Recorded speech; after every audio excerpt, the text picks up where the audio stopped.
Monday mini vlog. நம்ம school படிக்கும்போதெல்லாம் பார்த்தீங்கன்னா, நம்ம சாட்டர்டே, சண்டே அப்படிங்கும்போது ரொம்ப ஜாலியா இருக்கும். இப்போவுமே அதே மாரி தான் ஃபீல் பண்றோம். ஏன்னா, மண்டே ஆயிடுச்சுனாலே நம்ம ஸ்கூலுக்கு பசங்களுக்கு காலையில எந்திரிச்சு எல்லாம் பண்ணணுமே அப்படின்ட்டு கொஞ்சம் கடுப்பா தான் இருக்கும். இருந்தாலுமே முன்கூட்டியே நம்ம ப்ரிப்பரேஷன் பண்ணி வச்சிடும்போது ரொம்ப ஈஸியா இருக்கும் வேல.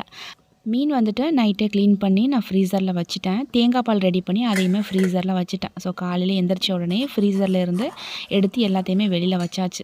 ஸோ பொன்னாங்கண்ணி கீரை வந்துட்டு நேற்றே உருகி வச்சுட்டேன். அதனால் காலையில் நம்ம அவசரமாக க்ளீன் பண்ண வேண்டிய அவசியமே கிடையாது. பாகக்காய் பார்த்திங்கன்னா நார்மலாக பொரியல் பண்ணும்போது கண்டிப்பாக பசங்க சாப்பிட மாட்டாங்க. இந்த மாதிரி ஃப்ரை பண்ணி கொடுக்கும்போது ஒரு சிக்கன் ஃப்ளேவரில் இருக்கும். ஸோ இதுக்கு வந்துட்டு மஞ்சள் தூள், மிளகாய் தூள், கரம் மசாலா தூள், சிக்கன் 65 பவுடர், அதுக்கப்புறம் கொஞ்சமாக ஜீரகத்தூள் சேர்த்துட்டு 2 ஸ்பூன் அளவு கடலை மாவு சேர்த்து நல்லா மிக்ஸ் பண்ணிடுறேன். இதோட கசப்பு தன்மை நமக்கு கொஞ்சம் கம்மியாகணும் அப்படின்றதுக்காக நான் லெமன் வந்துட்டு நான் பிழிஞ்சு விட்டுக்கிறேன். ஸோ லெமன் பிழிஞ்சு விட்டுட்டு பண்ணும்போது அதோட டேஸ்ட்டுமே நல்லாயிருக்கும்.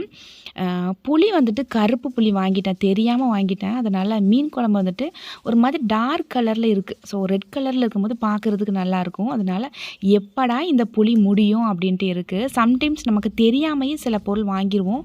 அதே மாதிரி தான் இங்கேயும் போய்கிட்டுருக்கு. மீன் குழம்பு நல்லா டேஸ்ட் ஆகிறதுக்கு தேங்காய் பால் சேர்த்தா நல்லாயிருக்கும். அதே மாதிரி என்ன கீரை நான் வந்து பருப்பு போட்டு பண்ணாலுமே கொஞ்சமாக தேங்காய் பால் சேர்ப்பேன். இப்படி சேர்க்கும்போது கீரையில் இருக்கக்கூடிய அந்த பச்சை ஸ்மெல்லும் வராது. அதே மாதிரி மீன் குழம்புல இருக்கக்கூடிய அந்த மசாலா வாசனையும் வராது. நல்ல டேஸ்ட்டாக இருக்கும். இன்றைக்கான தத்துவம் என்னன்னு பார்த்துடலாம். சில பேர் வந்துட்டு நிறைய விஷயம் நம்ம ட்ரை பண்ணி சம்டைம்ஸ் தோல்வி அடைஞ்சிருக்கலாம். ஏதாச்சும் முயற்சி பண்ணலாம் அப்படின்னு நினச்சி நம்ம முன்ன வச்ச காலை பின்ன வச்சுருக்கலாம். சில நேரங்களில் என்னடா நம்ம லைஃப்பை இப்படி வாட்டி வதக்கி எடுக்குது, நமக்கு மட்டும் இந்த மாதிரி தான் நடக்கும் அப்படின்ற மாதிரி கூட யோசனை வரும். ஒன்றே ஒன்று மட்டும் மனசில் வச்சுக்கோங்க, இதுவும் கடந்து போகும், அவ்வளோதான். நேற்றை விட பெட்டராக இன்றைக்கி இருக்கும். அதே மாதிரி இன்றைக்கி விட பெட்டராக நாளைக்கு நம்ம லைஃப் மாறும் அப்படின்ட்டு நம்ம ரொம்ப கான்ஃபிடென்ட்டோடு நம்ம மைண்ட் செட் பண்ணும்போது கண்டிப்பாக நம்ம கஷ்டங்கள் மாறும். ஒரு நாள் கண்டிப்பாக எல்லாமே மாறும். ஸோ எப்போவுமே பாசிட்டிவாக திங்க் பண்ணுங்கள்.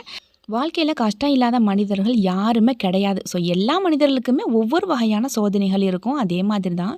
ஸோ எல்லா சோதனையுமே தாண்டி நம்ம சாதனைகளை மாற்றி வாழும்போது தான் நம்ம வாழ்க்கை சக்ஸஸ்ஃபுல்லாக அமையும். ஸோ சமையல் எல்லாமே ஃபைனலி முடிச்சுட்டு பசங்களுக்குமே பேக் பண்ணிட்டேன். காலையில் எந்திரிச்சு டீ உட்காந்து குடிச்சிட்டு இருக்க மாட்டேன். ஏன்னா டீ குடிக்கிற டைம் வந்துட்டு அது என்னோடய டைம் அப்படின்னு நான் ஒதுக்கி வச்சுடுவேன். ஸோ பசங்களை ஸ்கூலுக்கு அனுப்பி விட்டுட்டு ஆறமரை உட்காந்து டீ சாப்பிடும்போது தான் ரொம்ப ரிலாக்ஸாகவும் இருக்கும். அந்த டைமில் வந்துட்டு நல்ல ஒரு ரெஸ்ட் எடுக்கிற ஒரு ஃபீலும் கிடைக்கும். ஸோ இன்றைக்கி வந்துட்டு முட்டை சேர்த்து ஆப்பம் பண்ணிவிட்டு அண்ட் டீ, இதுதான் பிரேக்ஃபாஸ்ட்டு. ஸோ நெக்ஸ்ட் வீடியோவில் பார்க்கலாம். தேங்க்யூ.